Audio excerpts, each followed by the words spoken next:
বন্ধ রাখতে হয়।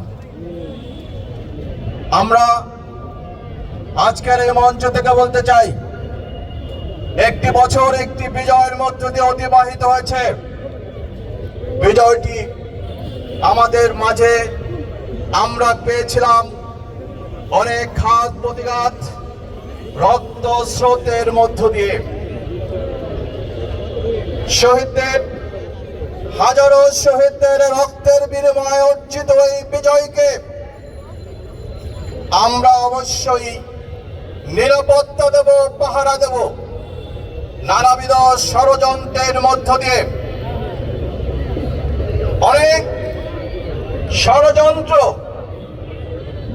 এই বিজয়কে কলুষিত করা, অনৈক্য সৃষ্টি করে বিজয়কে ধ্বংস করে ফেলানোর জন্য যে কোনো পরিস্থিতি আমরা অবশ্যই ঐক্যবদ্ধভাবে আমরা মোকাবেলা করবো ইনশাআল্লাহ।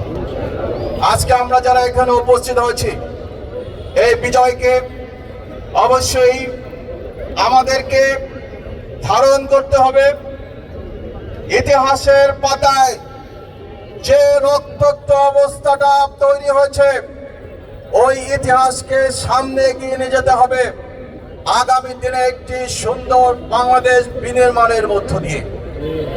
আমরা ওই বাংলাদেশ পেতে চাই যে বাংলাদেশ হবে দুর্নীতিমুক্ত। আমরা সেই বাংলাদেশ পেতে চাই যে বাংলাদেশ হবে সন্ত্রাস মুক্ত। আমরা ওই বাংলাদেশ পেতে চাই যেখানে সুশাসন থাকবে, ন্যায় বিচার থাকবে, ইনসাফ ভিত্তিক একটি কল্যাণ রাষ্ট্র আমরা আগামী দিনে পেতে চাই। আজকে সেই প্রত্যয় নিয়ে, প্রত্যাশা নিয়ে আমরা এখান থেকে বিদায় নেব। আল্লাহ হাফেজ। আসসালামু আলাইকুম ওয়া রাহমাতুল্লাহি ওয়া বারাকাতুহু। আপনারা কি ঝিমিয়ে পড়েছেন? অনুষ্ঠান কি চলবে? আমরা আপনাদের কানগুলো একটু সজাগ করছি, আপনাদের ছোট্ট একটা কথা শোনার জন্য অনুরোধ করছি। ধরুন